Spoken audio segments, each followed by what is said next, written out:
Sobat Republika menemukan beberapa SMA negeri justru yang mengisi kuota tambahan adalah orang-orang yang berkecukupan.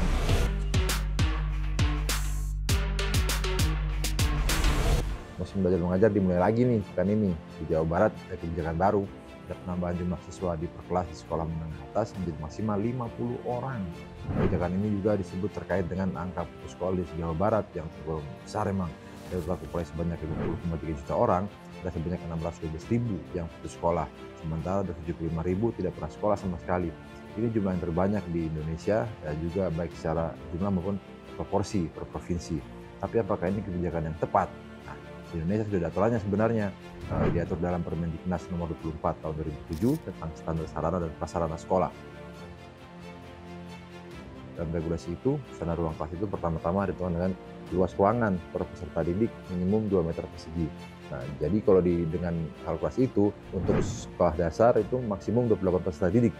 Kemudian untuk SMP dan madrasah tsanawiyah 32 peserta didik. Sementara untuk SMA, SMK atau madrasah aliyah dengan 36 peserta didik per kelas. Pada 2020, Pusat Penelitian Kebijakan Badan Penelitian dan Pengembangan Perbukuan Kemendikbud juga melansir studi soal bagaimana hubungan antara jumlah siswa per kelas dengan prestasi mereka. Nah, kalau di tingkat SMA, ternyata yang paling ideal dengan jumlah nilai ujian nasional yang paling tinggi itu sebanyak 36 siswa per kelas. Nah, demikian juga di SMP, yang paling ideal 36 siswa per kelas, yang rata-rata nilai paling tinggi. Disebutkan dalam makalah itu bahwa kesimpulannya jumlah peserta didik per rombongan belajar dan jumlah rombongan belajar yang tidak banyak dapat menghasilkan kualitas lulusan lebih baik. Sebuah sekolah swasta, kebijakan ini juga berdampak. Sekretaris Pimpinan Wilayah Muhammadiyah Jawa Barat, Ibu Setiana, mengatakan bahwa sekolah-sekolah Majelis Pendidikan Dasar ormas tersebut mereka kekurangan siswa belakangan yang daftar berkurang karena ada kebijakan tersebut. Kemudian di Rabitoh Ma'ahid Islamiyah punya Nahdlatul Ulama, ketuanya Kiai Haji Abdul Rahman di Jawa Barat mengatakan bahwa kebijakan ini mempersempit ruang gerak pesantren dalam menjaring siswa. Nah, niat penambahan jumlah murid per kelas ini katanya untuk memberikan kesempatan sekolah bagi siswa dari keluarga yang tak mampu.